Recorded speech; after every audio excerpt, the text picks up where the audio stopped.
talk antique and vintage because coming up this weekend at the Fieldhouse at Carleton University, you can be part of the Ottawa Antique and Vintage Market. One of those participants is our next guest. We're joined by Jeff Jenkins from Daff Design. Jeff, welcome to the show. It's great to have you here.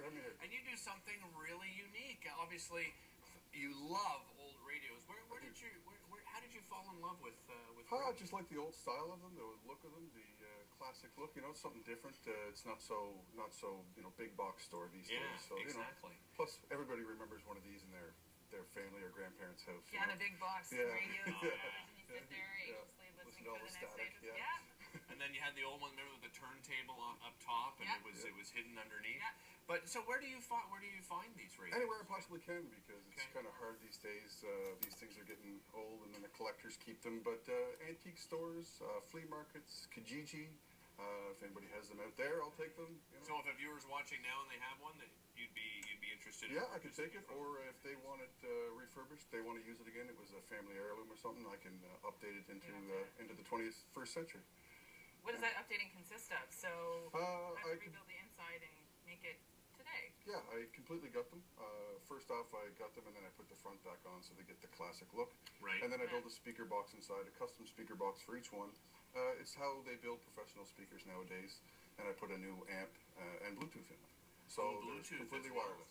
Yeah, they're completely wireless. So we're so connected to these things nowadays that we don't want to let go. So you can sit in your couch and you can still play your music or your podcast. So you make the old new. So it's great because you get to keep this like retro, new age. You can mix your modern lines with it, and you keep that classic feel. It's a feel-good thing. Plus, my wife doesn't like the big speakers in the room, so I have to find different ways to hide the music. You can hide them in one of these, right? No, that's fantastic. I love them. Yeah. So what do? You honestly just got the whole thing. So you take out all the original electronics inside, and then the whole thing has got it inside, like I said, and then I refaced the front so it looks like the original did. I put everything back on, and then everything inside is new. It's brand new.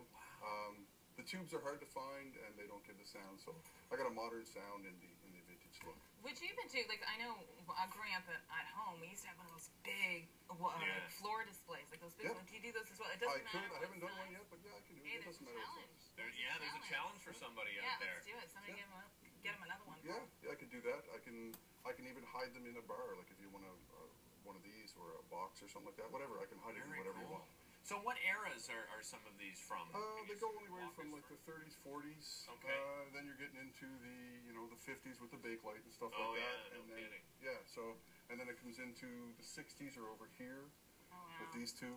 Now, is there a particular era that is your favorite? Is there a radio that you love the most that you've done? I like the old wooden ones because they give the best sound. They kind of give a good sound. Yeah, they still have that old feel because it reverberates off the wood. I was going to ask that. Yeah. So you put the speaker inside, like as you said, a modern speaker inside. Does it depend on? Does the quality change depending on the type of material that the radio is? Material and size. Like the little radio up there is not going to have the deep frequency of the bass because I can't build the box as big. But this one here is going to be better because it has a bigger bass and it also reverberates off the wood itself. Yeah. So this one gives a really, really nice deep sound.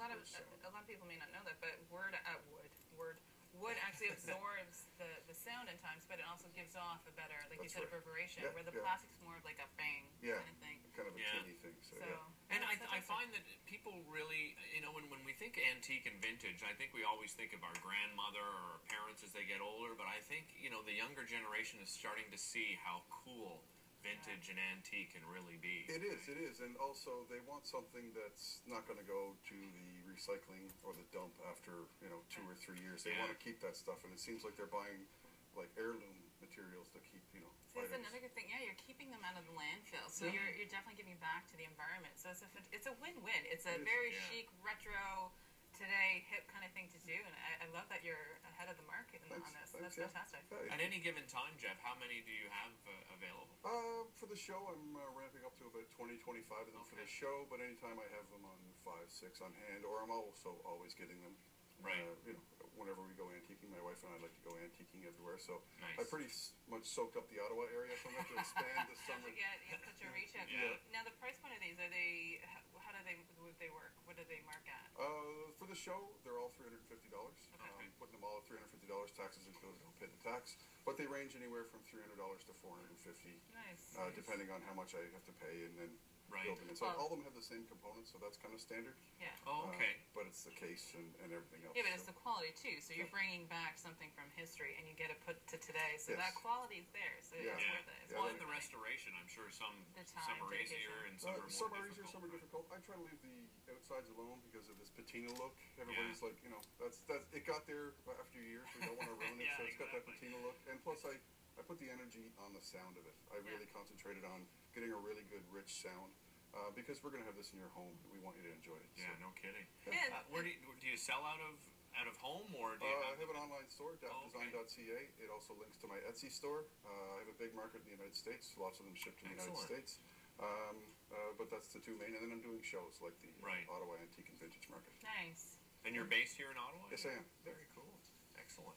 Well, and people can come and meet you down at the Ottawa Antique and Vintage Market. As I said, it's happening this weekend, March 21st and 22nd at the Field House at Carleton University. Jeff, thanks so much for joining us today. Thanks for really appreciate it. Let me tell you, they sound great because we were listening to one in the green room, and the sound quality is absolutely amazing. I got so excited and did a happy dance. I was like, I need to see one. Don't go away. We're back in the kitchen with Kyle and Steven right after this, talking about a fabulous series of events that they've been putting on at Lower Town Brewery. We'll back with that right after this.